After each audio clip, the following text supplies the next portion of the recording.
नमस्कार सभी को।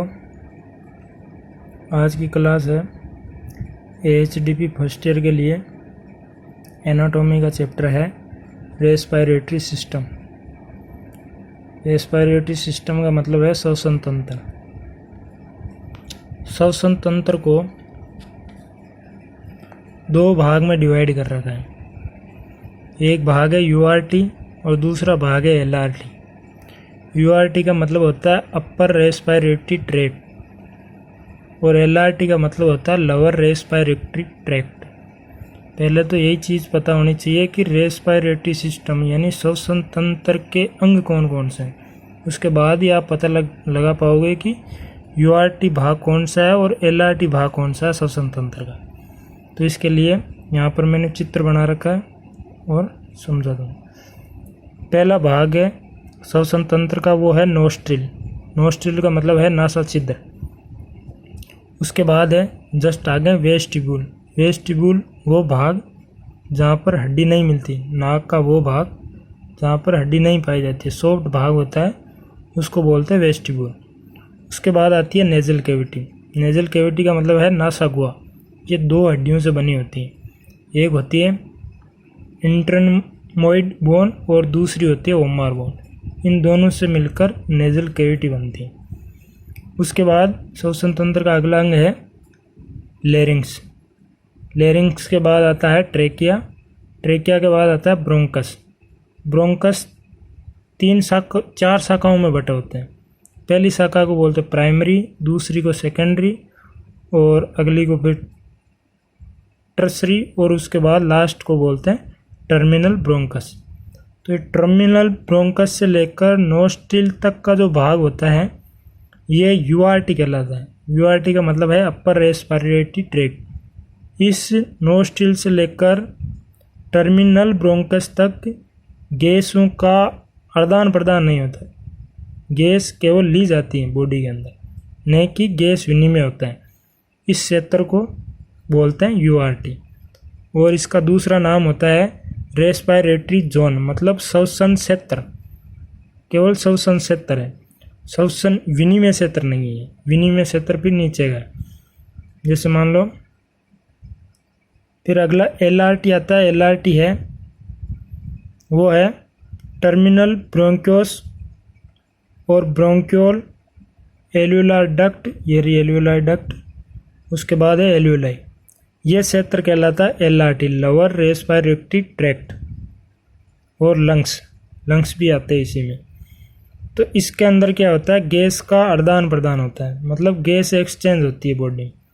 कार्बन डाइऑक्साइड शरीर को दी जाती है, कार्बन डाइऑक्साइड तो शरीर से ली जाती है और ऑक्सीजन शरीर को, बॉडी को दी जाती है।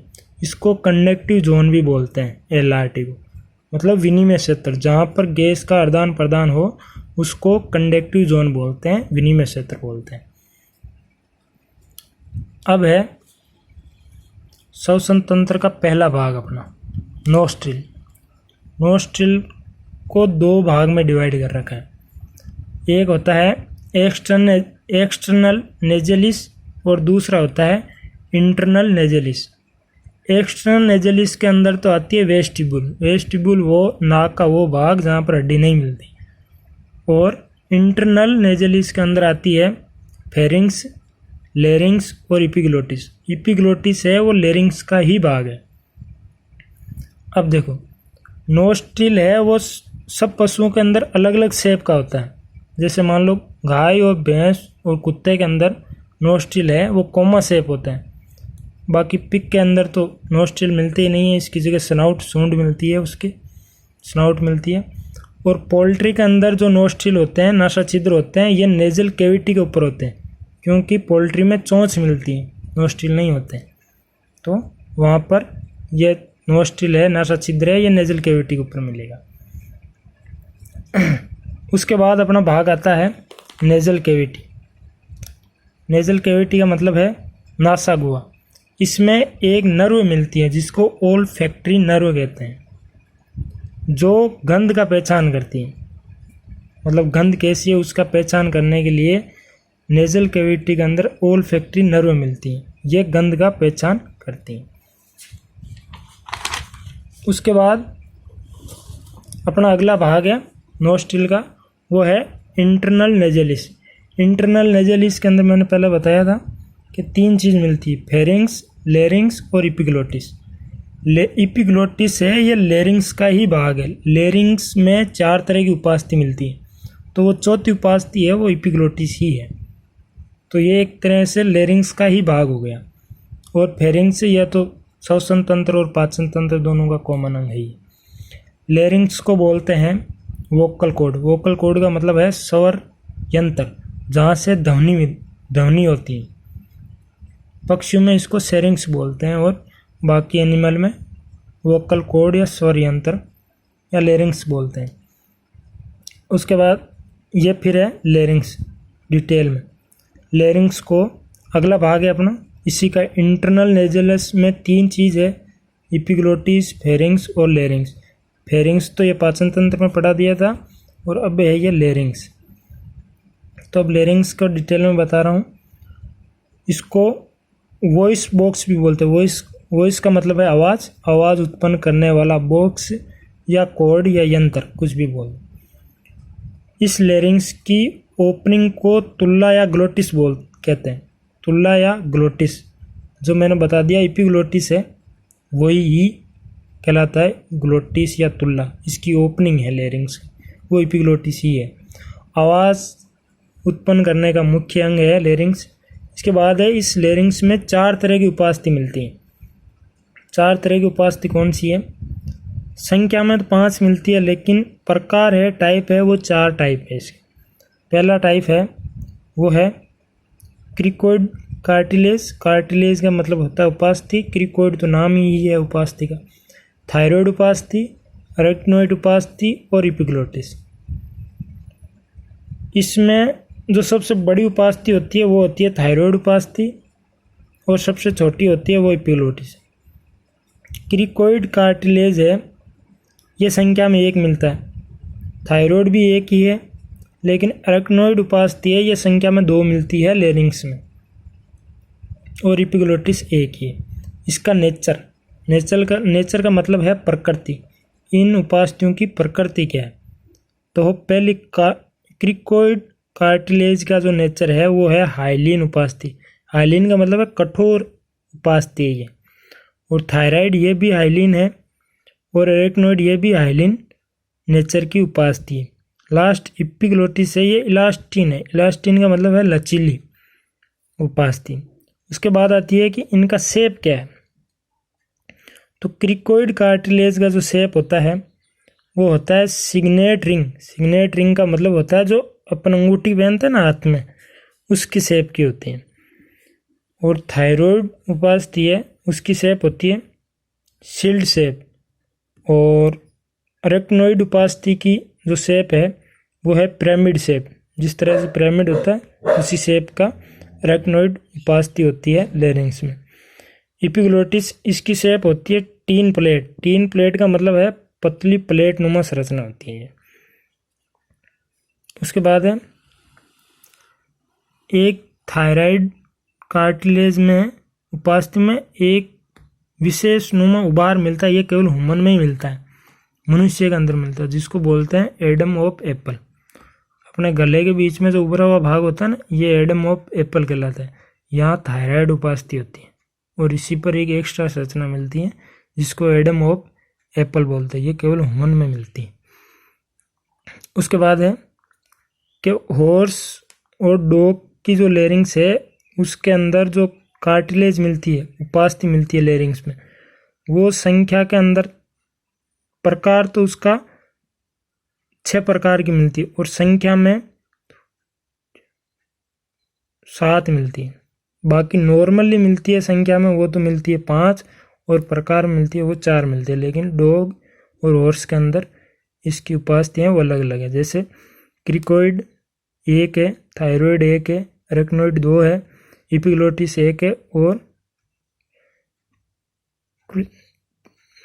क्रुसिनिएट ये 1 है और क्रूसिफॉर्म ये 2 है। ये 2 एक्स्ट्रा मिलती है कार्टिलेज लेरिंग्स के अंदर हॉर्स और डॉग में। पोल्ट्री में लेरिंग्स की जगह सेरिंग्स मिलती है। ये स्वर यंत्र है, मतलब लेरिंग्स को दूसरे नाम से बोलते हैं पोल्ट्री में, इसको बोलते हैं सेरिंग्स, और ये एक स्वर यंत्र है। ठीक है, उसके बाद है इसकी सेरिंग्स में 4 उपास्थि होती है। पोल्ट्री की जो सेरिंग्स है उसमें 4 उपास्थि, संख्या में 4 है लेकिन प्रकार 3 ही है। 3 प्रकार कौन कौन से? Cricoid, cartilage, pre cricoid, cartilage और अरेक्नोइड।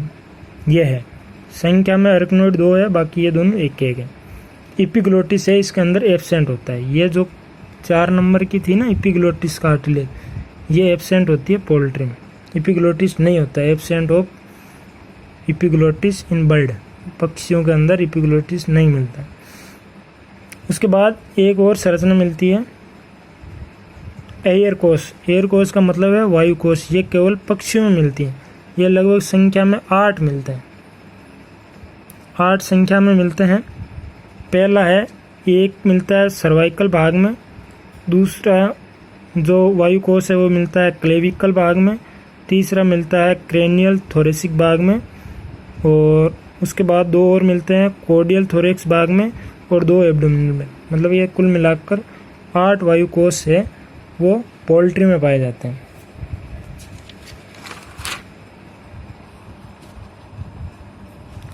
इन एयर कोश या एयर सेक या वायु कोशों का काम होता है कि पक्षियों के शरीर को हल्का करना ताकि वो उड़ने में आसानी हो। उसके बाद नेक्स्ट भाग आता है श्वसन तंत्र का, वो आता है ट्रेकिया। ट्रेकिया में क्या होता है, इसके अंदर रिंग के आकार, अपूर्ण रिंग, इनकम्प्लीट रिंग के छल्ले मिलते हैं। मतलब आधी रिंग बनी हुई, जैसे सी आकार हो गया या उल्टा यू आकार हो गया, इस तरह की संरचना मिलती है, रिंग मिलती है, आधी रिंग। तो ये गाय भैंस जो होते हैं रूमिनेंट पशु में, उनमें तो इनकी संख्या होती है रिंग की 50 से 60, और मुर्गियों के अंदर होती है इसकी संख्या 110 से 120, औसतन 115 होती है। ठीक है, ये ट्रेकिया है। ट्रेकिया कुछ काम नहीं है, केवल इतना ही पूछता है, इसके अंदर रिंग नुमा स्ट्रक्चर संरचना मिलती है, और गैस विनिमय में इनमें कोई रोल नहीं है, केवल श्वसन को आगे पहुंचाने का काम है। उसके बाद नेक्स्ट भाग आता है श्वसन तंत्र का, वो है लंग्स। ये इम्पोर्टेंट है।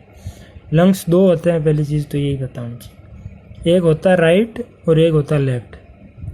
राइट लंग्स लेफ्ट लंग्स से बड़ा होता है, और इनका वजन औसतन दोनों लंग्स का मिलाकर 3 से 4 kg के आसपास होता है। उसके बाद है कि इनके अंदर लोब खंडों के अंदर बटे होते हैं, जैसे राइट है और लेफ्ट है, ये दोनों अलग अलग। जैसे राइट लंग्स में 4 खंडों में बटा होगा और लेफ्ट लंग्स है वो 3 खंड में बटा होगा। नॉर्मली तो 4 खंडों में तो राइट लंग्स बटा होता है और लेफ्ट लंग्स 3 लोब में बटा होता है, जबकि पिग के अंदर 2 लोब्स ही मिलते हैं लेफ्ट के अंदर। राइट के अंदर तो 4 ही मिलते हैं। नॉर्मली तो 4 और 3 मिलते हैं, लेकिन पिग में 2 मिलते हैं इसकी जगह। अब देखो राइट लंग्स और लेफ्ट लंग्स के अंदर अंतर। राइट लंग्स में 4 लोब्स मिलते हैं, जबकि लेफ्ट में 3 लोब्स मिलते हैं। राइट में 4 लोब्स कौन कौन से? पहला है एपिकल लोब्स, दूसरा कार्डियक लोब्स, तीसरा डायफ्रामेटिक लोब्स, और चौथा है एसेसरी या इंटरमीडिएट लोब्स। इनमें से जो सबसे बड़ा लोब्स होता है वो होता है डायफ्रामेटिक लोब्स, और सबसे छोटा लोब होता है वो होता है इंटरमीडिएट या एसेसरी लोब्स। ये पहला सबसे फर्स्ट लोब होता है उसको एपिकल बोलते हैं। बाकी तो जैसे अगर हार्ट के पास जो लोब्स है उसको कार्डियक दे दिया नाम, डायफ्राम के पास है उसको डायफ्रामेटिक लोब्स दे दिया, जो बीच में है उसको इंटरमीडिएट लोब्स नाम दे दिया। इस तरह से नाम दिए हुए हैं इन खंडों का। और उसके बाद लेफ्ट लंग्स के अंदर 3 लोब्स मिलते हैं, एपिकल और कार्डियक और डायफ्रामेटिक। इसके अंदर एसेसरी लोब या इंटरमीडिएट लोब्स है वो एब्सेंट होता है लेफ्ट लंग्स के अंदर। अब देखो पिग के अंदर 2 ही मिलते हैं लेफ्ट में, तो इसके अंदर 2 कैसे मिलेंगे? देखो राइट के अंदर तो वही 4 मिलेंगे। पहला कौन सा था? Apical lobes, cardiac lobes, diaphragmatic lobes और एसेसरी या इंटरमीडिएट, वो तो चारों संख्या में ये मिल जाएंगे, 4 लोब है। लेकिन लेफ्ट के अंदर, लेफ्ट भाग में, लेफ्ट लंग्स के अंदर 2 लोब्स मिलते हैं। 2 कैसे मिलेंगे कि पहला लोब्स और दूसरा लोब, पहला कौन सा है? एपिकल, और दूसरा कौन सा? कार्डियक। ये दोनों फ्यूज्ड हो जाते हैं। फ्यूज्ड का मतलब जुड़े हुए, तो इस लोब्स को बोलते हैं एपिकोकार्डियक लोब्स। और दूसरा है डायफ्रामेटिक लोब, और वो तो एपिग्लोटिस तो मिलता ही नहीं, वो इंटरमीडिएट लोब्स तो मिलता ही नहीं, तो ये 2 लोब्स इसके अंदर मिलते हैं।